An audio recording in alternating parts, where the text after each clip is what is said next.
Time to get real, reality TV aficionados. Welcome to the Georgio Says podcast.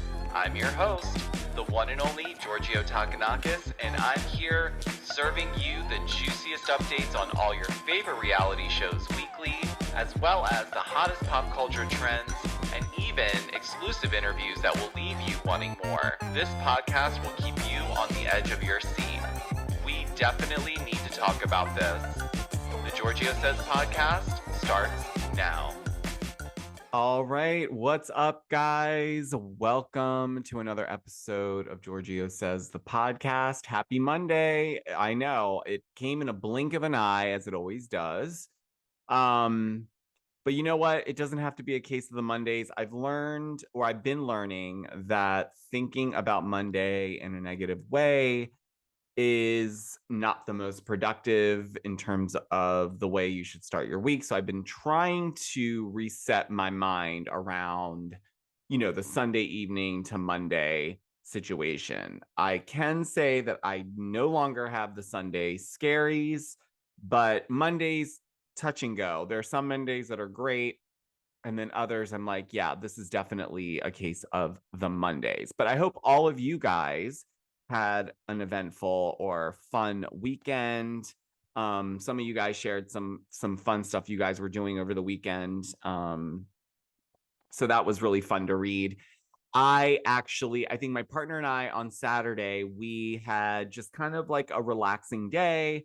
We went for what seemed to be the longest walk of our lives, but it wasn't, it was a long walk, but it actually turned into this big adventure of getting through a torrential downpour that lasted pretty much the entire day, but we were stuck out in the torrential downpour. So we walked about like 10 miles, I think, when it was all said and done. And I would say about 85% of that was in like heavy rain. Like it wasn't just a little bit, it was like we were so wet and it was so uncomfortable. And there was even points in the walk where I was becoming very annoyed, rightfully so, but it was fun. And I kept calling myself that insufferable character in every movie, the one where it's like pouring rain, everyone's just fine being in the rain, having full-on conversations.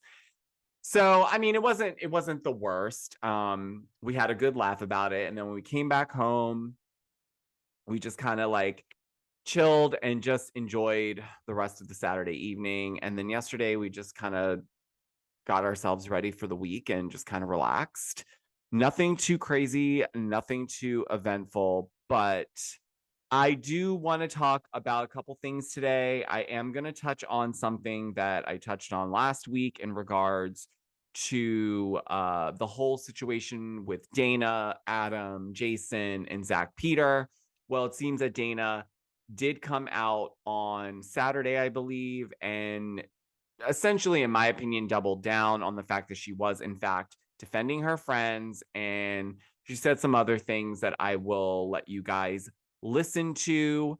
But this is what I'll say. I think that there's a lot of what seems to be lies being told. But for whatever reason, Dana feels comfortable telling this side of the story and then doubling down with her Saturday Patreon post where she's discussing it again. And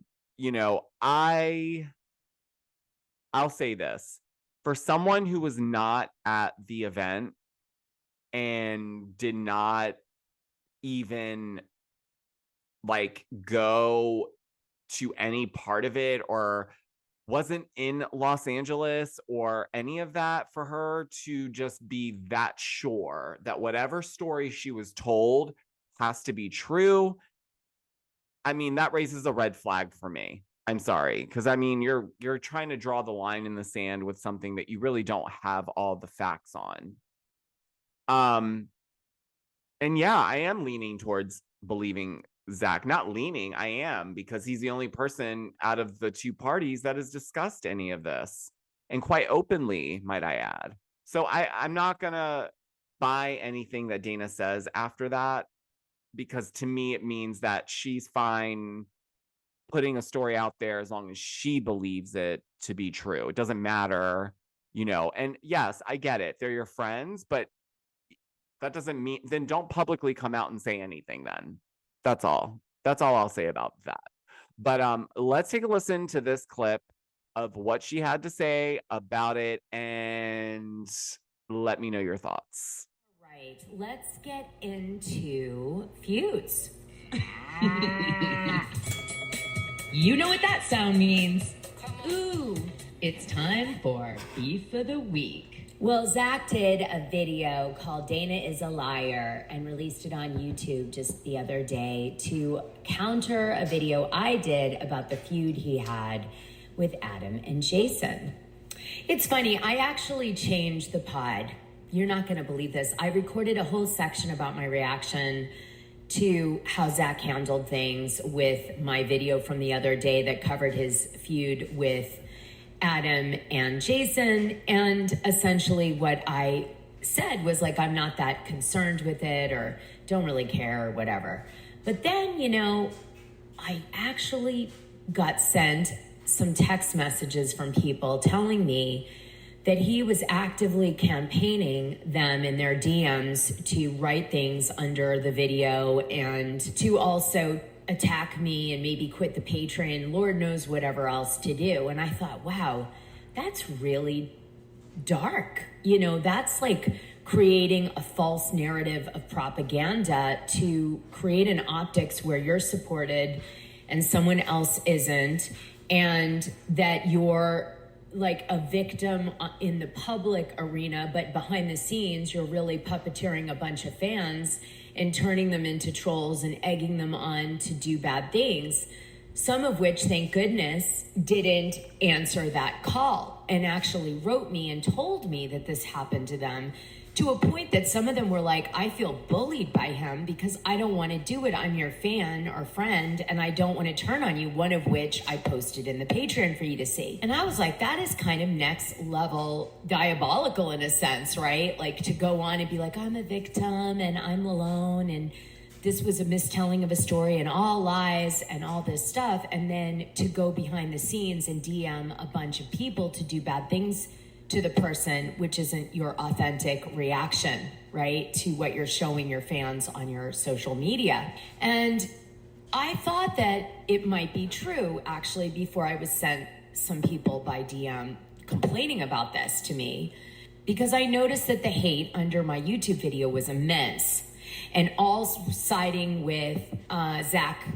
And then I noticed that they were commenting in exactly the way that he had said in his video, not their own opinion, like almost mimicking what he said. And I noticed that the views weren't really syncing with the amount of comments the video was getting. The video didn't do that well in my world, but the comments were more than normal. So it was almost as if people were told to just go comment under the video and don't watch it, or just ignore that part and go comment. And I thought this was unusual because I noticed that there was no hate in any of my other location. I got like 2 DMs where someone tried to regurgitate to me stuff that Zach obviously said to them. I got, and I mean 2, literally. And then I got a few people telling me that he reached out to them and pestered them to hate on me. And then I got about, 10 patrons that said they were quitting because I was lies and stuff that was definitely from Zach. And then I got quite a bit of Twitter hate, mainly because Zach was egging it on his Twitter. Okay, just saying. And so I let that play out. But again, it's Zach pushing people to think or be a certain way very aggressively, not because people on their own felt that way. So I'm like, that's really weird. I would expect the hate to be sort of distributed evenly. And it wasn't. So then I kind of figured out what was going on when I started to receive DMs from people. And I was like, wow, he's sabotaging me behind the scenes, but he's letting the fans think that he's like broken, hurt guy over this video and that his side of the story is the only side that is the truth. And he's doing it on the basis that Adam and Jason never told their side. And MJ, who was there, never told her side.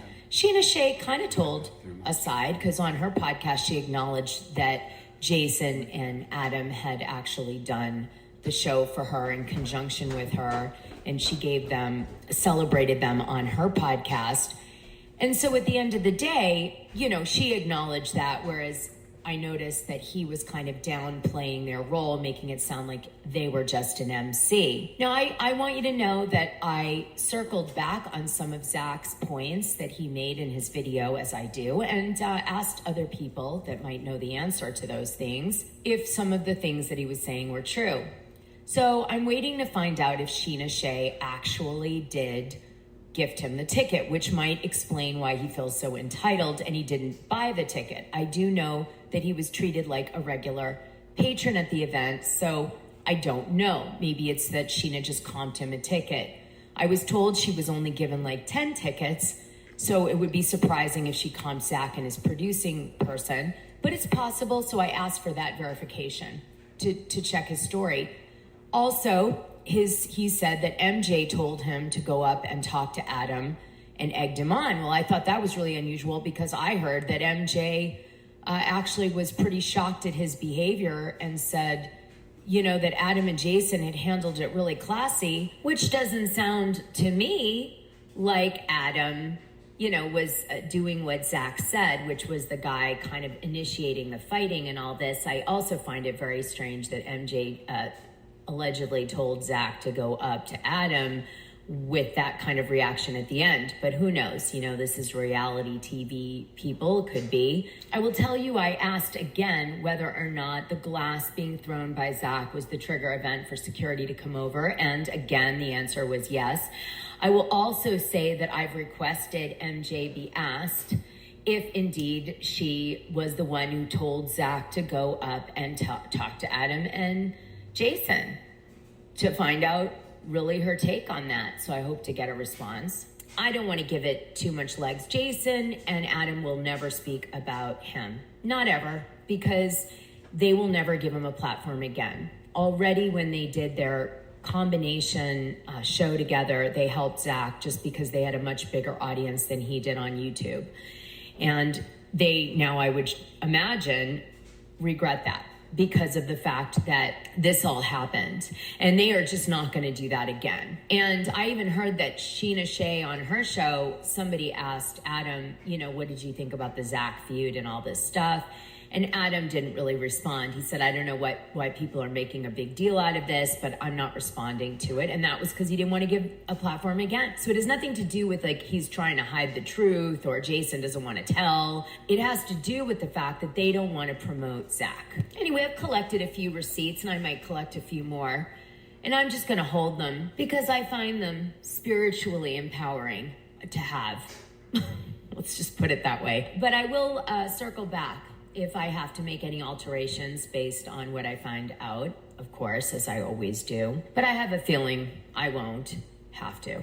And let's face it, I did a reenactment with Miss Piggy and Kermit the Frog at the end fighting each other. So, let's not get, ahead of ourselves with the seriousness of things, right? Of my video. Let's not make it into an ABC Impact episode on the Zach and Adam and Jason fight. That's not what it was. But he chose to go very dark on his show and say loads of really terrible things. And he actually didn't even make sense in some of the things he said. He was I was calling Jason Justin. No, I wasn't.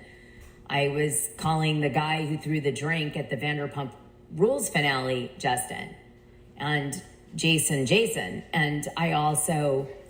he said I was being biased and all this stuff. And I was yeah, because in the video I said, Adam and Jason are my friends. And guess what? I'm biased, full transparency. But he made it sound like I pretended like I wasn't biased. I said I was biased. Yada, yada. Anyway, I don't have time for him. I just wanted to make that video for a reason. The gossip was spilled. It was there. And I wanted to protect Adam and Jason a little bit, because I know it really does hurt their feelings and they don't have a platform to show it because they will not talk about him on their show ever. They really don't want to. And honestly, Zach seemed more displeased that he wasn't on the thumbnail on my YouTube channel than he was about really the content of it. And he said to me, I'm hurt, and then a bunch of other stuff. And I just don't believe him. That's the truth. I do not believe that he gets hurt in the way that he is saying he gets hurt. I think he weaponizes saying I'm hurt, just like Jeff Lewis does, to have carte blanche to do whatever he'd like to do. And he seems to regret the match he threw on the house of Adam and Jason's friendship. And I'm very sorry. But the unfortunate thing about throwing a match on a house is you can't ever go home because it's burnt down. So in the future, when you see a bunch of haters going after Heather McDonald after a Zach live, or you see haters going for Adam and Jason that you've never seen before, and you think, God, that's odd. I can't believe so many people are going against them for this or that. Remember, take it with a grain of salt, because it may not be people acting as they normally would unless they were heavily asked to. So whatever, I wish him the best, and we move on. All right, so yeah, as you heard, it was pretty clear what her stance on the situation was, and that's fine. It's her right, but I don't believe her or the person. I mean, at this point, I think it's pretty clear who at this point told her this story. I'm not buying it. And I also think that, certain people that are out here doing, this content creation, commentary stuff, I think a lot of times they put out a facade that everything's great. They're super positive and they never discuss anything negative, and they don't stoop to the level of the drama. But in fact, sometimes, well, most of the time, in my experience, it's usually the opposite is true. Usually they are the messiest ones. Usually they're the ones lying. Usually they're the ones burning bridges with people. Usually they're the ones being like rude and disrespectful to their peers or anybody for that matter. But on camera, they will continue to pretend like they are rooting for everyone. They're positive and nothing but good things over here. And I can't get down with stuff like that. To me, it's not authentic. And part of what we do is, giving our authentic perspective, whether you guys agree with it or not, and giving our opinions, and we all do it in our own way. But I think at the end of that, you need to be authentic, because that's part of what makes all of this tick at the end of the day. You guys can get your information from anywhere. And nothing that I'm sharing or any other content creator that is sharing anything similar is giving you anything different. It's the way in which they put it together. It's the way in which they analyze the information, the story, the episode that they're recapping. All of that is all unique to the individual creator. And so in my mind, there's no room for the backstabbing and all the lying and all the messiness. It's like, let's be adults. Let's get over this hurdle of thinking that there's not enough room for everyone, because there's more than enough room. So that's what I'll say on that. I do want to touch on next. I'm going to touch on Real Housewives of Atlanta and my thoughts on part 2, the final part of the reunion. And then I'm going to recap Real Housewives of New York for you guys. Obviously, it is Monday, so it's Rhony Mondays over at the Georgio Says podcast. So we're going to get into that. And then what else can we discuss today? What else is going on? Really quick, the Carl and Lindsay engagement situation. Well, they've officially called it off. It is official, even though we didn't really need it to be. It is. I believe People broke the story for that earlier today. And then lastly, I will say, in terms of Kim Zolciak and anything regarding Kim Zolciak, I have seen that she has now yet again come out and said that she and Croy are working on their marriage and she is not leaving their home. So to that, I will say, Kim, Croy, I'm done. I am taking a pause on reporting on anything that you guys do or anything that you guys put out in the press for whatever narrative that you're trying to get out of it. This is a waste of everyone's time. This is a waste of a lot of resources in terms of you guys calling 911 every 5 seconds. That's a waste of resources. Wasting your children's energy by putting them through all of this to then later embarrass them when they do get old enough to grasp what you guys are doing.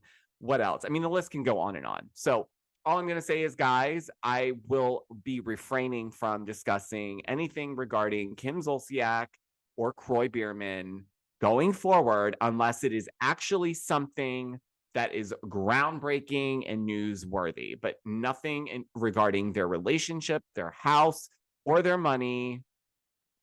It's just not, I'm not going to be discussing that. I just feel like she's playing in everyone's face and it's all jokes for them. I don't know what to believe anymore. But now that I've gotten that off my chest, I will give you my thoughts on this part 2 of the Real Housewives of Atlanta reunion. And I'll say this. There's nothing that really happened during the season, and that is clear because the first 20 minutes of the episode, we wrapped up a couple little issues that happened that weren't really that important to really dig into, frankly, but they didn't have much. So here we are. And then we bring out Ralph, and this is where things to me start becoming much more cringe than I thought it would be. I just felt like the whole entire thing is inauthentic on Drew and Ralph's part. I think that the way this whole thing was produced at the reunion was cringy. I feel like, I don't care what any of you guys say, and I will say allegedly for the sake of it, but Courtney and Ralph, there's something going on there. There's something going on there, and it's a weird vibe I'm getting, and I don't know about you guys. I think I've seen a couple other people point this out. I don't want to speculate for no reason, but it feels like there's a different sort of energy that isn't family, if you know what I'm saying. It's not a family energy that I'm getting. It's a different energy, if you will.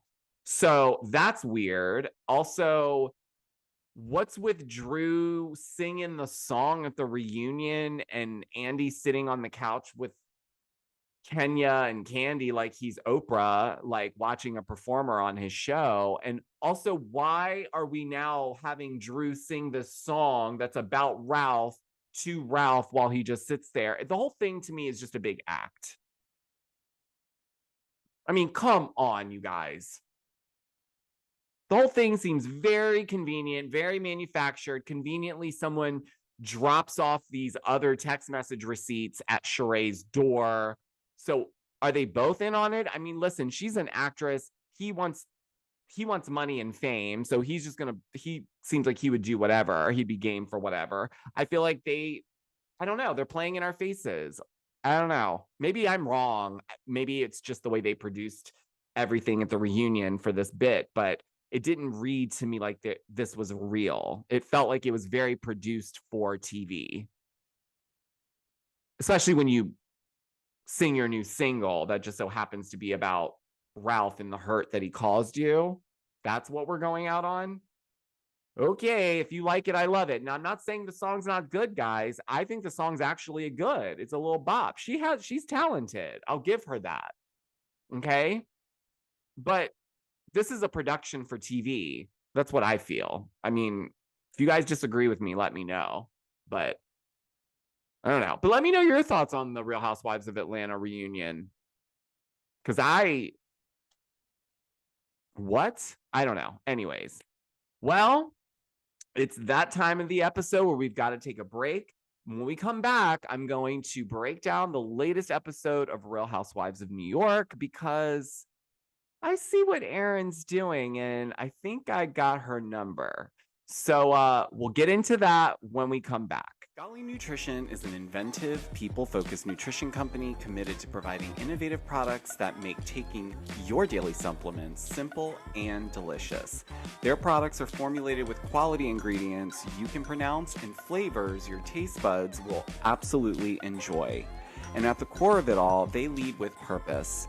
Golly for Good is an initiative committed to playing a profound role in supporting the health of our planet as well as our local communities. Learn more about their initiatives, such as B Corp certification, Vitamin Angels partnership, and Eden reforestation projects at their Golly for Good page. And if you use my special code, the Georgio says at checkout, you will receive a special discount. Now let's get back into the episode. All right, welcome back, friends. Thanks for sticking around, because we do need to get into Real Housewives of New York.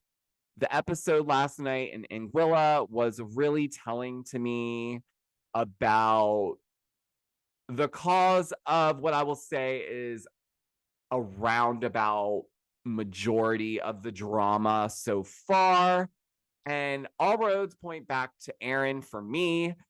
Specifically watching this opening scene where they're all out eating and, Aaron, I get Aaron is upset with Brynn about what she said about, divorce and all those things. However, I just feel like you already said your piece about this. You've already shown that you're upset. Like, we've got to move on from this at some point. And I also understand that at the same time, Brynn's apology to Aaron in the moment was just isolated to her calling Aaron's party boring, not for the things that she actually said to Abe at the party, which is what Aaron's mostly pissed off about, But then they do make up, okay, which is fine.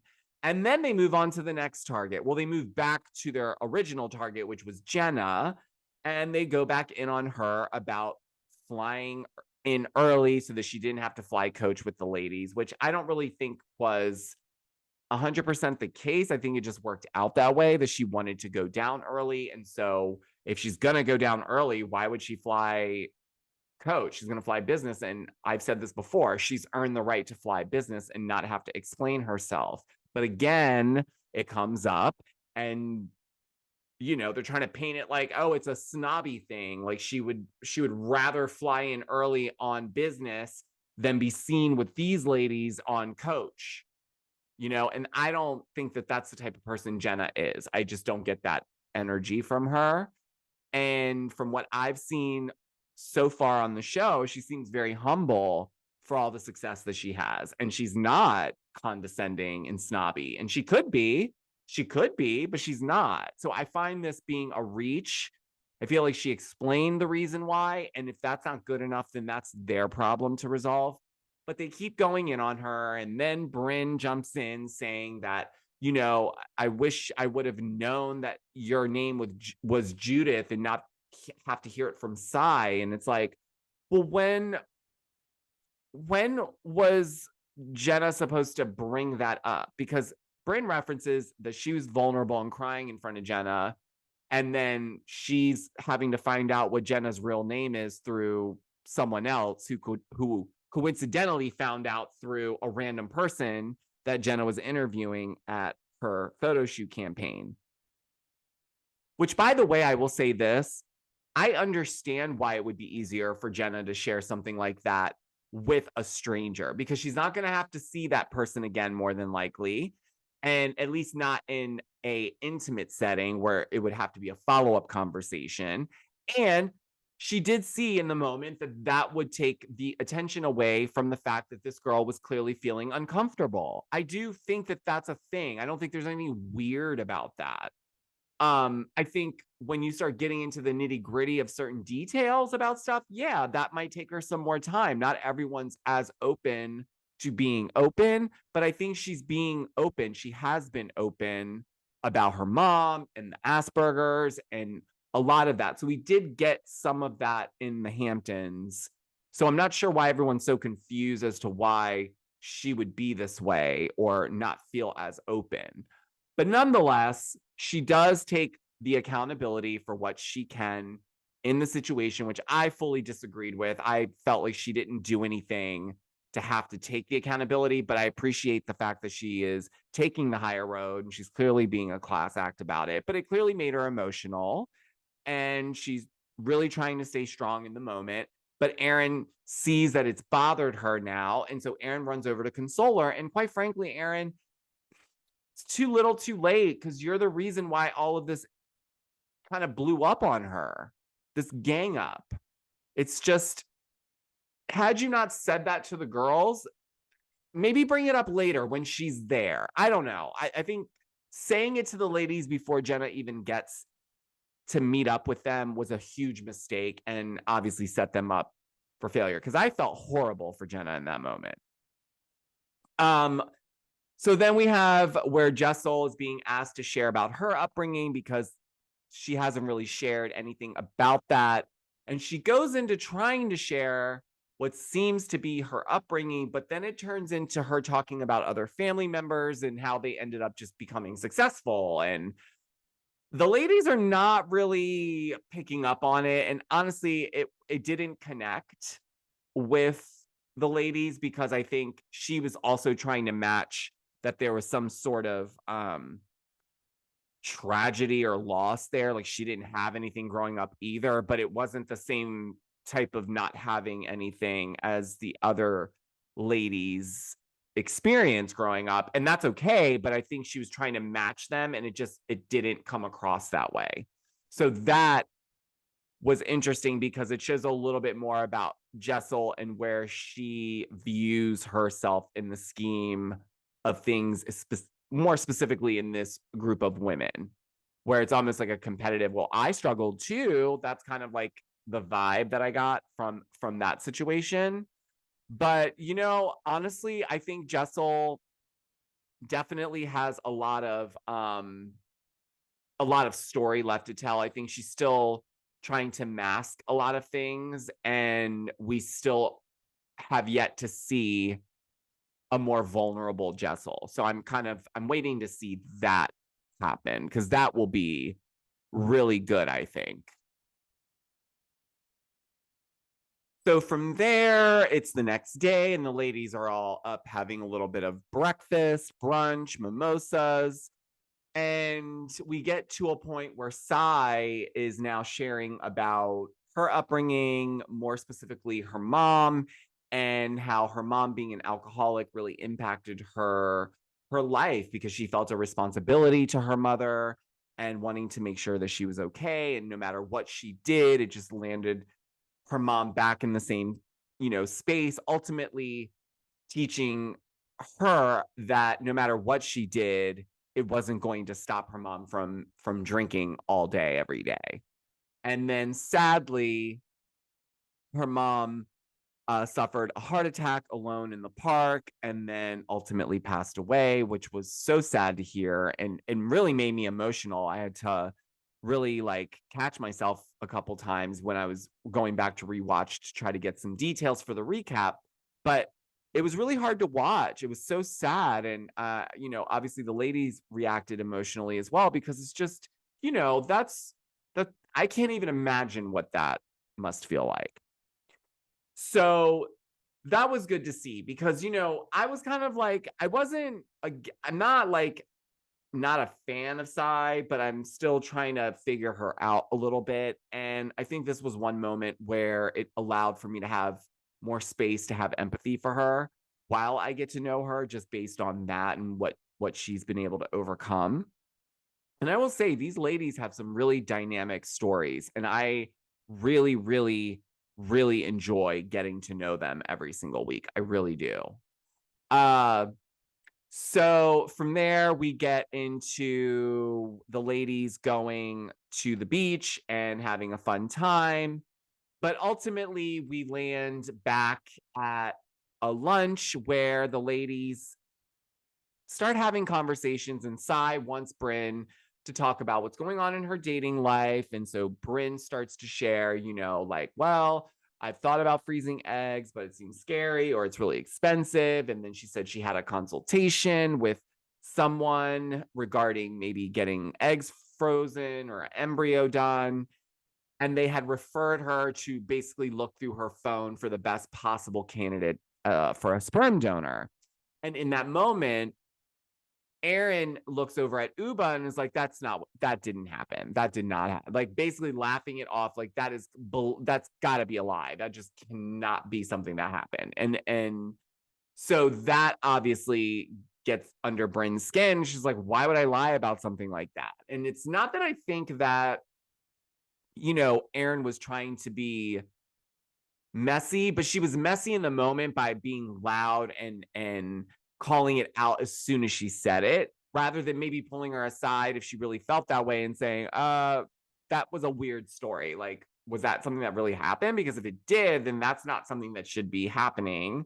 And you know what I mean? But she was being messy. And so I guess this is one of the things that we're learning about Bryn. She dishes a lot. She's funny, she's flirty, she jokes a lot.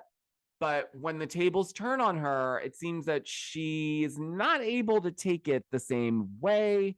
She does seem bothered by it. And I get it. Like, no one wants to be called a liar. But she just made up with Aaron. So now they seem to be back in this like messy spot.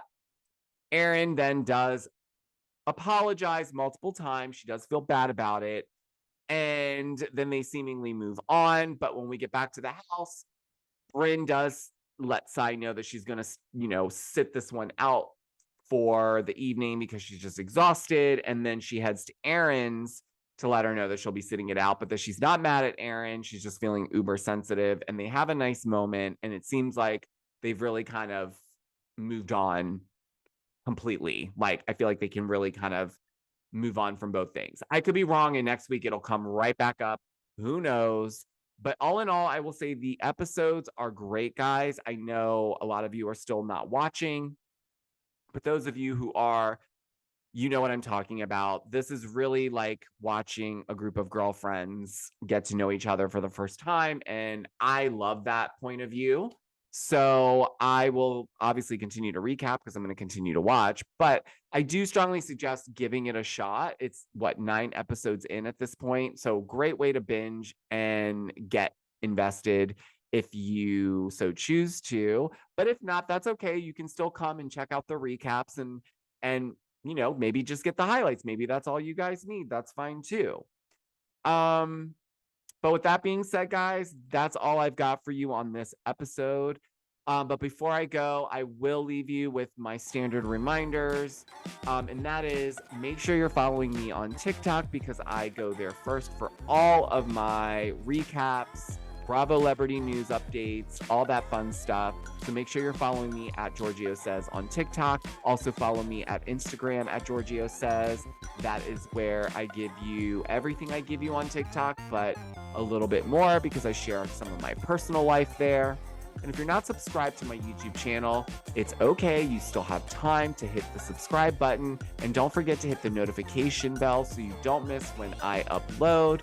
And if you're watching this podcast, hello, you can watch this on Spotify and my YouTube channel. And if you're listening, thank you. And if you guys love this podcast and you want to give me a 5-star review, I would greatly appreciate that.